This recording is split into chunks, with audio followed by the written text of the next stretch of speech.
Okay, so let us continue कि हमारा function था, मैंने जहां तक लिखा था कि force was 2 - 3x and u naught was 5 joule at x is equal to 0, है ना। तो हमने लिखा था कि F is equal to minus du by dx।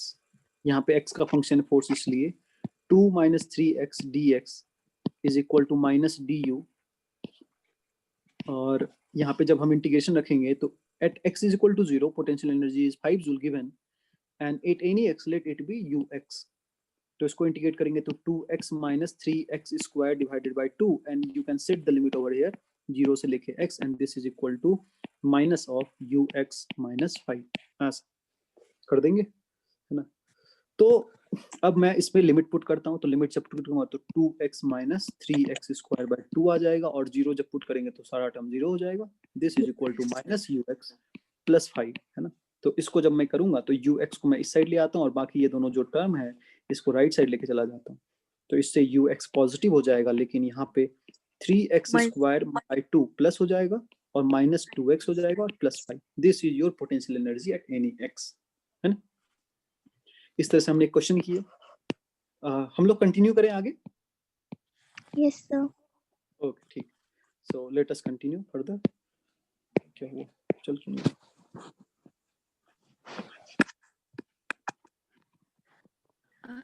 Sir. हाँ बोलिए। सर आप बता देंगे सर वो क्वेश्चन, सर मैंने आपको सेंड किया था क्वेश्चन। एक मिनट, हाँ बिल्कुल देख लेता हूँ। क्वेश्चन इज कौन सा है? A body of mass 3 kg is taken up the inclined plane of length 10 meter and height 5 meter and allowed to slide to the bottom. The coefficient of friction between the body and the plane is this. What is the work done by applied force over the upward journey? Gravitational force in the right. Which of the following is? हाँ चलो ठीक, मैं question describe कर रहा हूँ। What is the question? Question ऐसा है, ये this is a good question, तो इसको करते हैं अच्छे से।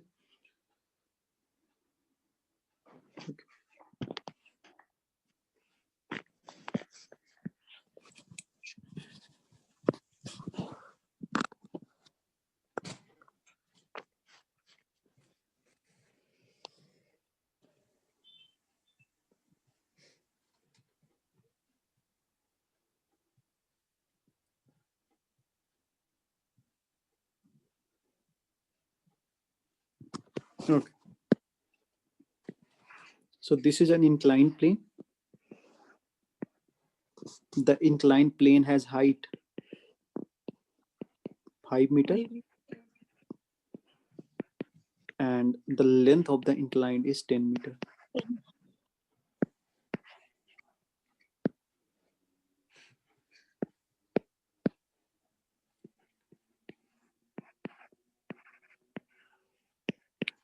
एक बॉडी है जिसका मास है 0.3 kg। इसको ए से टॉप पे ले जाया गया, ये यहाँ से ए से बी पे आता है और फिर यहाँ से छोड़ दिया जाता है। यहाँ पे इसको लाते हैं और फिर यहाँ से छोड़ देते हैं, है ना। A body of mass 0.3 kg is taken up an inclined plane of length 10 meter and height 5 meter and then allowed to slide down the bottom again. The coefficient of friction, यहाँ पे friction भी है, mu is equal to 0.15, है ना। What is the work done by applied force over the upward journey? जब A से B जा रहा होगा तो वर्क डन बाय F कितना होगा अप्लाइड? तो हम ऐसे देखते हैं, when you are taking this box, this block in the upward direction, जैसे मान लेते हैं कि वो किसी पोजीशन पे पहुंच गया है, हाइट पे, मान लेते हैं यहाँ पहुंच गया होगा। अगर फ्री बॉडी डायग्राम बनाएंगे तो इधर लगेगा mg sin थीटा और इधर होगा mg cos theta.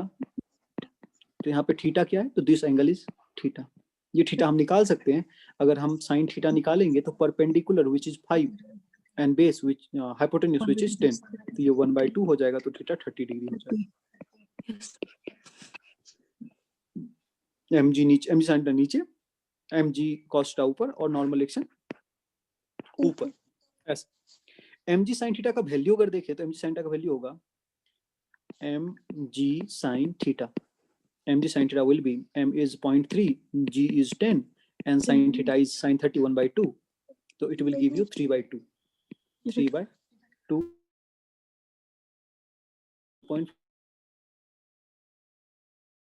Friction maximum यहाँ पे लग सकता है, friction maximum, friction max that is mu into n, और यहाँ पे अगर देखें तो म्यू n का वैल्यू हो जाएगा mg cos थीटा।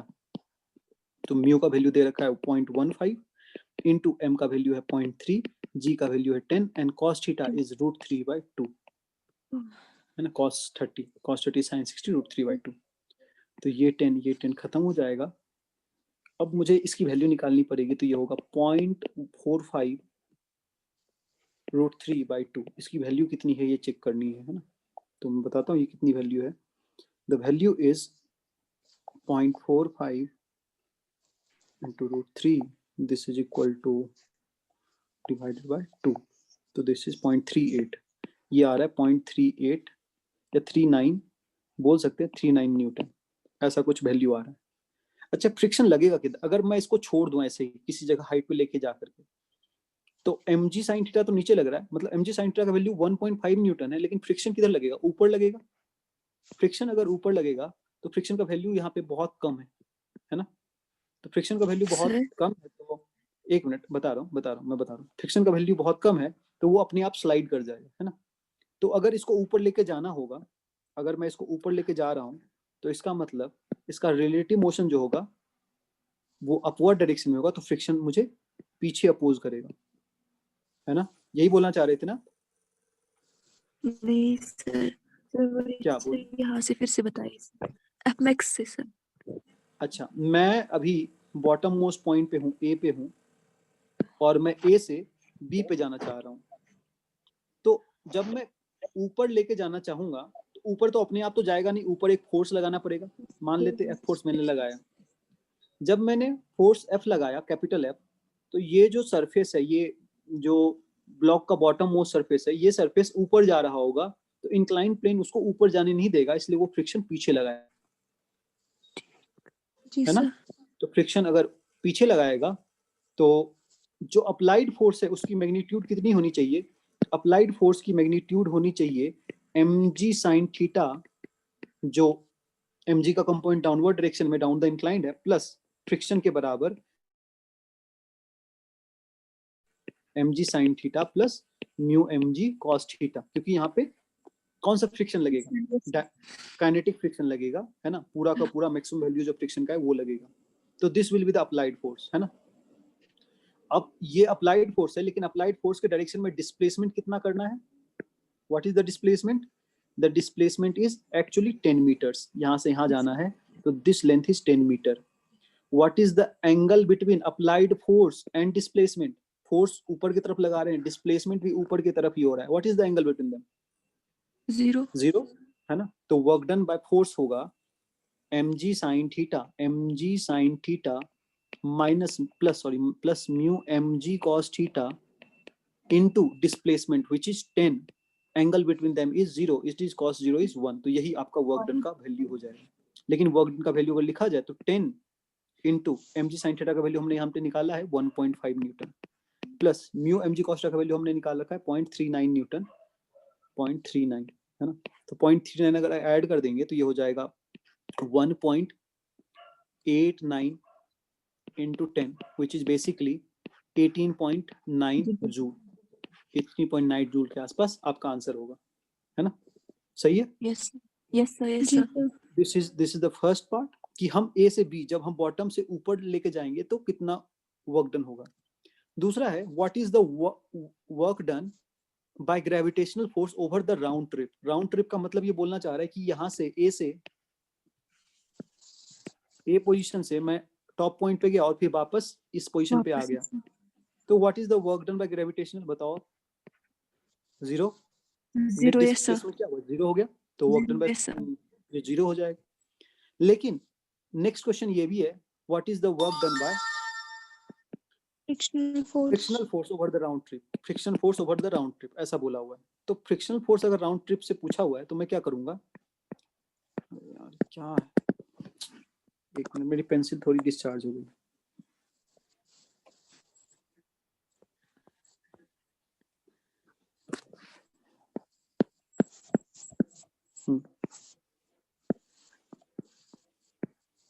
तो अगर मैं फ्रिक्शन की बात करूंगा, फ्रिक्शन कंजर्वेटिव फोर्स है नॉन कंजर्वेटिव फोर्स है? Non conservative. Non conservative force है, और फ्रिक्शन का मैग्नीट्यूड हमेशा इतना लगेगा, इतना, कितना, म्यू एम जी कॉस्टा के बराबर, है ना, इतने के बराबर लगेगा। तो एक्चुअली वो जब जा रहा होगा ब्लॉक ऊपर तो फ्रिक्शन पीछे लग रहा होगा, और जब नीचे आ रहा होगा तो फ्रिक्शन ऊपर लग रहा होगा। लेकिन क्योंकि नॉन कंजर्वेटिव फोर्स है तो ये पाथ के लेंथ पे डिपेंड करता है। पाथ का लेंथ 20 मीटर हो जाएगा, 10 जाने के टाइम पे और 10 आने के टाइम पे, 20 मीटर, है ना। तो इसका आंसर हो जाएगा कुछ नहीं, जो फ्रिक्शन है इनटू डिस्प्लेसमेंट और माइनस साइन होगा, क्योंकि जब ये ऊपर डिस्प्लेसमेंट कर रहा होगा तो फ्रिक्शन पीछे लग रहा होगा, और जब ये नीचे डिस्प्लेसमेंट कर रहा होगा तो फ्रिक्शन ऊपर लग रहा होगा। मतलब फोर्स की हमेशा अपोजिट डायरेक्शन में डिस्प्लेसमेंट हो रहा है, फ्रिक्शन फोर्स के अपोजिट डायरेक्शन में डिस्प्लेसमेंट हो रहा है ना। तो इसलिए हो जाएगा -0.39 इंटू 20, है ना। तो ये हो जाएगा 7.8 माइनस 7.8 जूल, इसका आंसर हो जाएगा। जी सर। कैसे किया, समझ में आ गया? डिस्प्लेसमेंट एक्चुअली मैंने जो डिस्टेंस कवर किया इसने, उसने 20 मीटर कवर किया, और फोर्स जो लग रहा है वो 0.39 न्यूटन का लग रहा है। नहीं समझे? सर प्लीज ये फिर से बता दीजिए लास्ट वाला। हाँ मैं बताता हूँ। जैसे अगर मैं इसको ऐसे ब्रेक कर दूं कि जब बॉटम से टॉप पे गया तो कितना फ्रिक्शन ने वर्क किया, और टॉप से बॉटम में जब आया तो फ्रिक्शन ने कितना वर्क किया, ठीक है। इसको दो पार्ट में हम ब्रेक करते हैं। मैं यहाँ पे अब स्लाइड थोड़ा चेंज करूंगा, तो बेसिक बात ये है कि मैं इंक्लाइन प्लेन पे जा रहा हूँ, ए से बी जा रहा हूँ। ए से बी जब जा रहा हूँ ब्लॉक, तो फ्रिक्शन हमेशा पीछे लगेगा, है ना, और डिस्प्लेसमेंट मेरा आगे की तरफ होगा। फ्रिक्शन का मैग्नीट्यूड होगा mu m g cos theta, इतना होगा, और डिस्प्लेसमेंट मेरा होगा 10 मीटर, और angle between force and displacement is 180 degree, है ना। फ्रिक्शन इधर लग रहा है, डिस्प्लेसमेंट इधर हो रहा है। तो इसका आंसर हो जाएगा minus of mu m g cos theta into 10, है ना। This value will be minus, पहले था वैल्यू 3.9 इसका हमने निकाल रखा था, and 10, this will give you minus 3.9 joule. ये इतना ही देगा, ठीक। चलो अब क्या होगा, अगर आपका यही बॉडी वापस नीचे आ रहा है, अगर ये बॉडी नीचे आ रहा है तो फ्रिक्शन अब पीछे लगेगा, बट डिस्प्लेसमेंट डाउनवर्ड डायरेक्शन में हो रहा है ना। तो फोर्स और डिस्प्लेसमेंट फिर से एंगल 180 डिग्री का, है ना। डिस्प्लेसमेंट फिर से 10 का, और फोर्स कितना लगेगा फ्रिक्शन का, mu m g cos theta. तो जितना जाने में वर्क डन फ्रिक्शन ने किया था, वापस नीचे आने में भी फ्रिक्शन उतना ही वर्क डन करेगा। मतलब नेट वर्क डन जो है वो इस वैल्यू का डबल हो जाएगा। ये ठीक है? ये सर मुझे समझ आया, लेकिन सर जो मैंने जिस पे था ना सर क्वेश्चन, हाँ हाँ सर उसपे जो फ्री बॉडी डायग्राम दिखाई थी ना सर, उसका लिखा था कि mu m g cos theta मतलब टुवर्ड्स द ट्रायंगल है सर। टुवर्ड्स द, इसमें कंफ्यूज हो गई। Triangle sir. मतलब इंक्लाइन के ऊपर या नीचे? सर एक सेकंड सर, मैं दिखा देती हूँ सर। यहाँ मतलब ये एम जी कॉस थीटा का डायरेक्शन होगा, ये एम जी कॉस थीटा का डायरेक्शन होगा, ये mu m g cos theta का डायरेक्शन नहीं होगा। वहाँ पे लिखा था म्यू एम जी, म्यू लिखा हुआ है, नहीं तो ये गलत लिखा हुआ है, ये मिस प्रिंट हो गया, है ना। ठीक है, बाकी आंसर्स मैच कर, हाँ आंसर्स मैच कर रहे हैं, ठीक है। तो इसका आंसर 7 माइनस 7.8 हो जाएगा, ठीक। चलो बस अब हम लोग आगे करते हैं फर्दर। ओके, तो हम लोग कहाँ थे? हम लोग कोई क्वेश्चन कर रहे थे शायद, मुझे ध्यान नहीं आ रहा। सर क्वेश्चन खत्म किया था हमने। क्वेश्चन खत्म किया था, ठीक है। हम लोग अब फर्दर क्वेश्चन लेते हैं कि अभी तक हमने ऐसे क्वेश्चन किए जिसमें जो मेरा पोटेंशियल एनर्जी था वो सिर्फ एक्स पे डिपेंड कर रहा था मोस्टली, है ना। Now let us take a function जिसमें x और y दोनों पे डिपेंड करता है, और उस समय देखते हैं कि मेरा क्या आ रहा है आंसर। तो let us assume that potential energy is sine of x plus y, ये है ना, potential energy sine of x and y। What is the force, question है what is the force at x is equal to pi by 2 and y is equal to 0। इस position पे force क्या है, ये मेरा क्वेश्चन। पोटेंशियल एनर्जी का function दिया हुआ है एंड फोर्स पूछा हुआ है। तो सबसे पहले मेरा काम क्या होता है, फोर्स का फंक्शन निकालना। My first task is to find what is the function of force. तो मैं कहूंगा कि फोर्स वेक्टर को हमने डिफाइन किया था minus of del u by del x i cap, minus यानी मैंने ब्रैकेट हटा दिया है, del u by del y j cap. मैं यहाँ पे del u by del z k cap नहीं लिख रहा हूँ, क्योंकि मुझे पता है कि यहाँ पे जेड पे पोटेंशियल एनर्जी नहीं डिपेंड कर रहा, तो फोर्स भी उस पर डिपेंड नहीं करेगा, इसलिए। तो मैं इसको फर्दर लिखूंगा तो ये हो जाएगा minus of del u by del x, लेकिन यू के जगह पे इस बार लिख दूंगा मैं अपना function sine x plus y into i cap minus del sine x plus y into del z del y j cap. यहाँ पे मैं जब देखूंगा तो ये डिफरेंशिएशन डायरेक्टली नहीं हो सकता है, क्योंकि एक्स प्लस वाई ऊपर में है साइन के अंदर और नीचे में सिर्फ एक्स है। तो मैं यहाँ पे चेन रूल अप्लाई करूंगा। चेन रूल कैसे अप्लाई करूंगा, minus del of sine x plus y divided by del of x plus y. मैंने ये मल्टीप्लाई कर दिया और इससे डिवाइड भी करना है ऐसे, और ये जो मेरा बचा डेल बाय एक्स, ये आई कैप के साथ हो जाएगा minus del sine x plus y into del x plus y into del x plus y into del y, है ना, इंटू जे कैप। तो अब हम मैं डिफरेंशिएट कर सकता हूँ। अब मैं अगर इस पहले वाले का डिफरेंशिएशन करूं तो ये आ जाएगा साइन का डिफरेंशिएशन इज cos x, लेकिन ये यहाँ पे x नहीं है, x प्लस वाई है, तो ये हो जाएगा minus cos x plus y. और दूसरे वाले टर्म का डिफरेंशिएशन करूंगा तो y को तो कांस्टेंट मानना है लेकिन x को वेरिएबल मानना है, तो x का डिफरेंशिएशन हो जाएगा 1 लेकिन y का डिफरेंशिएशन होगा 0 इंटू आई कैप। हाँ, और दूसरे बार करेंगे तो ये भी minus cos x plus y into y के रिस्पेक्ट डिफरेंशिएट करेंगे तो पहले 0 हो जाएगा x का डिफरेंशिएशन, लेकिन y का डिफरेंशिएशन 1 हो जाएगा इंटू जे का, ऐसा टर्म आ जाएगा। लेकिन अभी तो ये वेरिएबल के फॉर्म में आया, लेकिन मुझे इसने क्वेश्चन में क्या पूछा था, क्वेश्चन में पूछा था x is equal to pi by 2 y is equal to 0। तो अगर x is equal to pi by 2 रख देंगे, है ना, y इज इक्वल टू 0 रख देंगे, तो i वाला कंपोनेंट 0 आ जाएगा, दोनों टर्म्स 0 आ जाएंगे। देखो तो आएगा cos pi by 2 is 0, yes sir. अगर मैं इसको ऐसे लिख दूं minus cos pi by 2 plus 0 I cap minus cos pi by 2 plus 0 into J cap. cos pi by 2 is 0, so basically this force is 0। तो हमने पहले फोर्स का फंक्शन निकाला और फिर फोर्स के फंक्शन में मैंने वो वैल्यू पुट कर दिया, है ना, जिससे कि हमारा वैल्यू उस फोर्स का उस पोजीशन पे आ गया। This is the value of force at any x and y. यहाँ पे अगर हम x और y रख देंगे तो हमें बेसिकली उस x और y पे फोर्स का कितना वैल्यू है वो मिलके आ जाएगा, है ना। I will go with another example. The another example, it is a very simple example. अभी तो ये थोड़ा सा complexity था, but if suppose u is x y z, ऐसा एक फंक्शन है ना, ये u x y z मतलब x y z पे डिपेंड कर रहा है। तो if u is x y z then what is the force vector, what is f vector, मुझसे ये पूछा जाए मैं क्या करूंगा।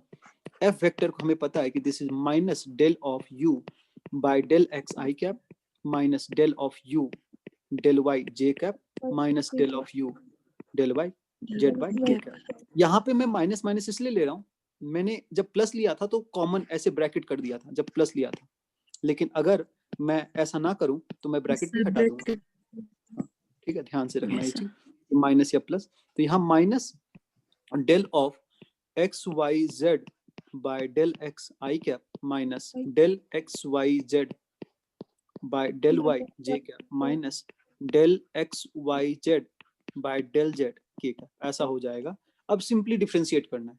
जैसे पहले वाला टर्म है, ये वाला टर्म, इस टर्म को जब डिफरेंशिएट करेंगे तो यहाँ पे x भी है, y भी है, z भी है, लेकिन जब हम यहाँ पे नीचे में देखेंगे तो x है, तो मुझे x के रिस्पेक्ट में डिफरेंशिएट करना है, तो y और z को कांस्टेंट मानना है, तो y and z will come out of differentiation, simple, y and z will come out differentiation, it will be dx by del x by del x I cap. मैंने ये इसलिए लिखा है स्टेप, मैं ये चाहता था मैं इसको डायरेक्टली 1 भी लिख सकता था, but just to show you कि यार मैंने y z कांस्टेंट था इसलिए उसको डिफरेंशिएशन से बाहर निकाल चुका हूँ और सिर्फ x के फंक्शन को डिफरेंशिएट कर रहा हूँ, इसको शो करने के लिए मैंने ये लाइन लिखी है। बाकी सेम लाइन में यहाँ पे x और z के लिए लिखूंगा और यहाँ पे डिफरेंशिएट हम y के रिस्पेक्ट में करेंगे, y वाला फंक्शन, फिर यहाँ पे z के रिस्पेक्ट में डिफरेंशिएट करेंगे तो x y को कांस्टेंट डिफरेंशिएट करूंगा। This is minus y z I cap minus x z j cap minus x y k, इस तरह से लिखूंगा, ये मेरा फंक्शन आंसर में आ जाएगा।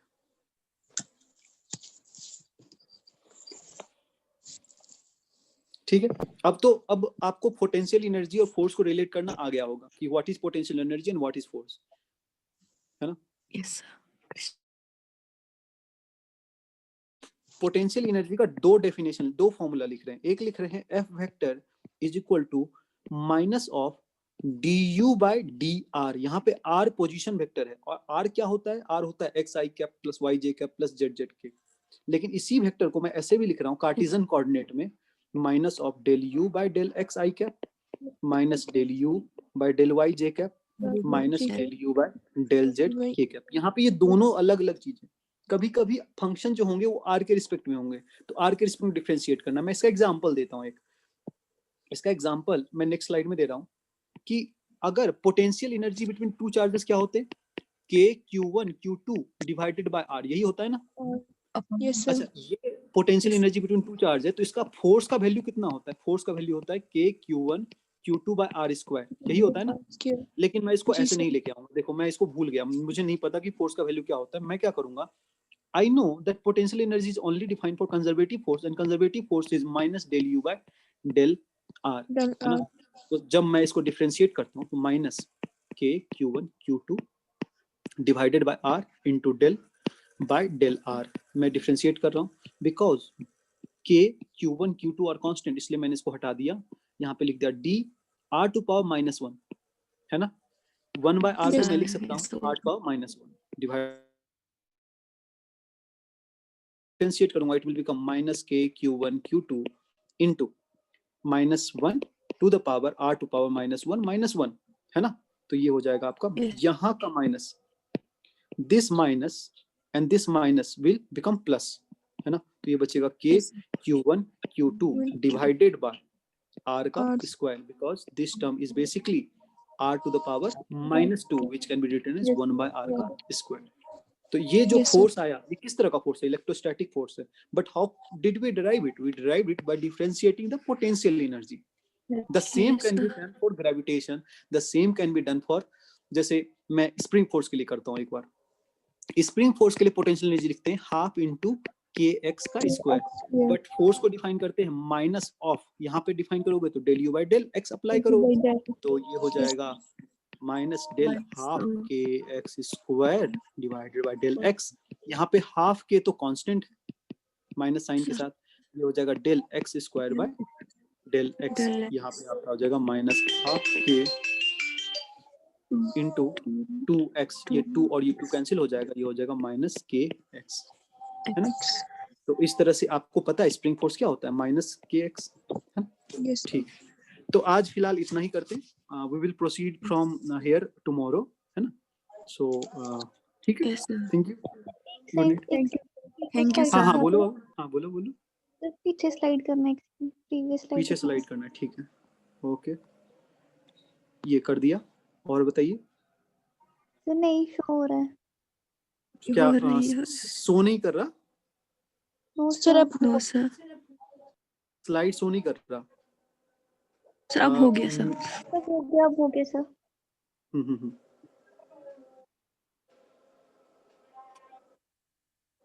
Okay, should I end? Yes sir. Yes.